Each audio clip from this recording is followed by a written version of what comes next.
ज्योतिष का मतलब क्या है? ज्योतिष जो हमें अंधकार में से प्रकाश की तरफ ले जाता है, जो ईश्वर का ही तरफ से या फिर ईश्वर से हमें जो प्रकाश की प्राप्ति होती है। ज्योतिष को मैं हमारे स्वर के साथ भी कनेक्ट करता हूँ, क्योंकि स्वर के अंदर ही ईश्वर है। जो भी श्वास प्रश्वास आप लेते हो, ब्रीथ इन ब्रीथ आउट करते हो, वो स्वर, ईश्वर जो हमें अंधकार में से प्रकाश की तरफ ले जाते हैं।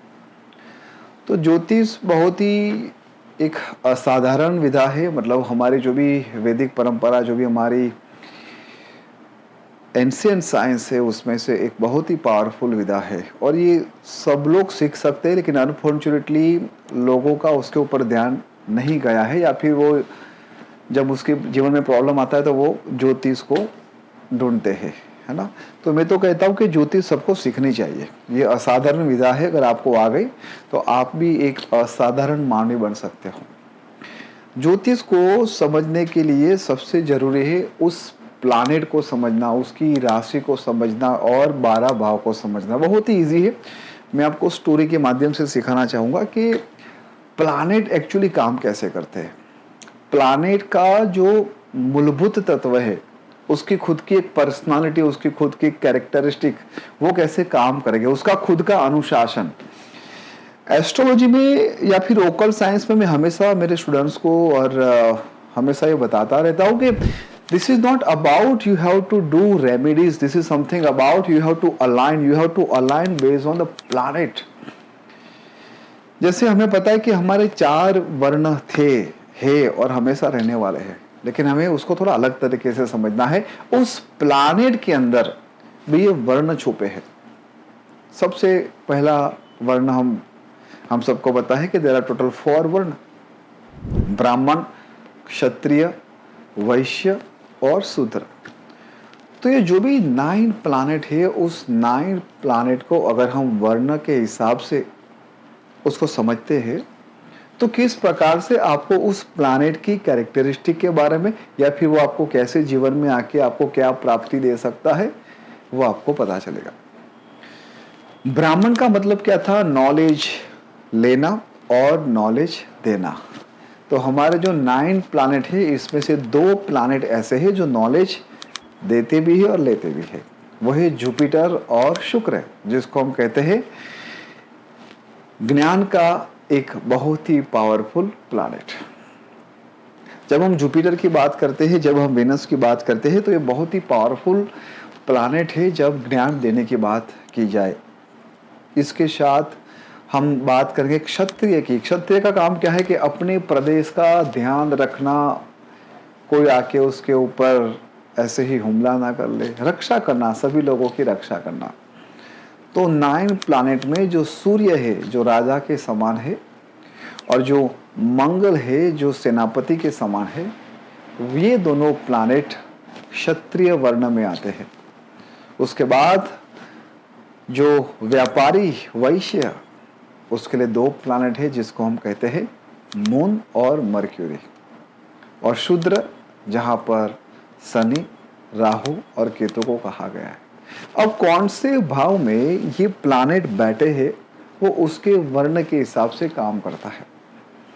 यहाँ तक ये प्लैनेट के अंदर रजोगुण, सतोगुण और तमोगुण की भी व्याख्या है, जो क्लासिक बुक है उसमें बहुत ही अच्छी तरीके से बताया गया है। स्पेशली मैं बात ये लोगों को बताना चाहता हूँ कि जब भी आप कोई भी जेमस्टोन पहनते हो तो बहुत ही सोच समझकर आपको जेमस्टोन पहनना चाहिए, क्योंकि जेमस्टोन वो पर्टिकुलर प्लैनेट कौन से भाव में, कौन से त्रिकोण में है, उसकी दशा, महादशा, अंतरदशा क्या चल रही है, वो तो ठीक है, एक एस्ट्रोलॉजर देखेगा ही देखेगा। लेकिन सबसे इंपॉर्टेंट बात यह है कि जब भी आप उस जेमस्टोन को धारण करोगे, उसके वर्ण और उसके गुण बाय डिफॉल्ट एक्टिव हो जाते हैं। तो ये बहुत ही आपको अच्छी तरीके से ध्यान में रखते हुए करना चाहिए। गुण की हम बात कर रहे थे कि सतोगुण। सतोगुण का मतलब क्या? जो न केवल खुद का लेकिन दूसरों का भी कल्याण करने के लिए सोचे। तो कुछ प्लैनेट है जो सतोगुणी है, कुछ प्लैनेट है जो रजोगुणी है, राजसिक, और कुछ प्लैनेट है वो तमोगुणी है। जब आप ये सब डेफिनेशन समझते हो तब जाके आपको पता चलता है कि आपके जीवन के जो 12 अलग अलग भाव है, खुद को लेके, परिवार को लेके, आपके करेज को लेके, आपका व्हीकल, आपका होम, आपकी ज़मीन जायदाद को लेके, आपके बच्चों को लेके, आपकी सर्विस को लेके, आपके पार्टनर को लेके, आपके भीतर जो अनैतिकता है या फिर नैतिकता है, जो कर्म करते हो, जो आपका नेटवर्किंग है, वो सब कुछ भाव इसी प्लैनेट के साथ कनेक्टेड है। इसके साथ साथ एक बहुत ही अच्छा सूत्र मुझे यहाँ पर बताने का मन हुआ है कि जिस प्रकार से प्लैनेट के गुण धर्म होते, जैसे एक नदी बह रही है, अगर नदी अपने अनुशासन के हिसाब से चल रही है तो वो नदी नदी है। अगर वो अपने अनुशासन से एक सीमा के बाहर चली गई तो वो नदी नहीं, उसको हम क्या बोलते हैं, वो फ्लड में कन्वर्ट हो जाती है। यस और नो। इसी तरह समुद्र के किनारे जब छोटे बच्चे खेलते हैं, उस समुद्र की गोद में तब तक खेलते हैं जब तक वो समुद्र अनुशासन में है, लेकिन जब वही समुद्र बहुत बड़ा रूप ले लेता है तो वो समुद्र न बन के सुनामी बन जाता है। इसी तरह प्लैनेट के गुण धर्मों के साथ साथ राशि के गुण धर्मों, उसके भाव को भी समझना चाहिए। राशि को समझने के लिए मैं आपको एक सिंपल सा एग्जाम्पल देना चाहूँगा कि कभी कभी आपने देखा होगा कि कुछ लोग बार बार अपने एक जगह से दूसरी जगह पे मूव होते रहते। एक जगह पे 2-3 साल रहे, फिर कहीं और चले गए, फिर कहीं और चले गए। इसका मतलब क्या हुआ, जो भाव है 4 नंबर का हाउस, चौथे नंबर का भाव है, वो आपकी प्रॉपर्टी का है।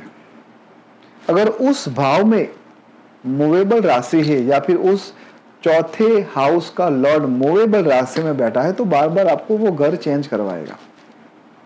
तो जब आप छोटी छोटी प्रिडिक्शन करते हो किसी के बारे में, उसके कैरेक्टरिस्टिक के बारे में, उसके पर्सनालिटी के बारे में, उसके पर्सपेक्टिव के बारे में, तो आपको यहाँ पर राशि का भी बहुत ही बड़ा ध्यान रखना है। मैं आपको बहुत ही सिंपल तरीके से बताऊंगा कि 1 से लेके 12 राशि है। आपको राशि का नाम आए नहीं आए चिंता मत करो, अभी जस्ट 1 to 12 ऐसा याद रखो, क्योंकि जब आप अपनी कुंडली बनाओगे तो उस कुंडली के अंदर भी 1 2 3 4 5 ही लिखा होगा। ऐसा नहीं लिखा हुआ कि एरिस, टॉरस, जेमिनी, कैंसर, लियो, वर्गो, ऐसा नहीं लिखा हुआ। ठीक है, तो अभी जस्ट समझो, एस्ट्रोलॉजी को आप डिफिकल्ट मत बनाओ अपने खुद के फिल्टर अप्लाई करते हुए। तो पहले लिखो F, उसके बाजू में EAR, फियर, FEAR, 4 कॉलम बन गए। F का मतलब है फायर, E का मतलब है अर्थ, A का मतलब है एयर और R का मतलब है वाटर।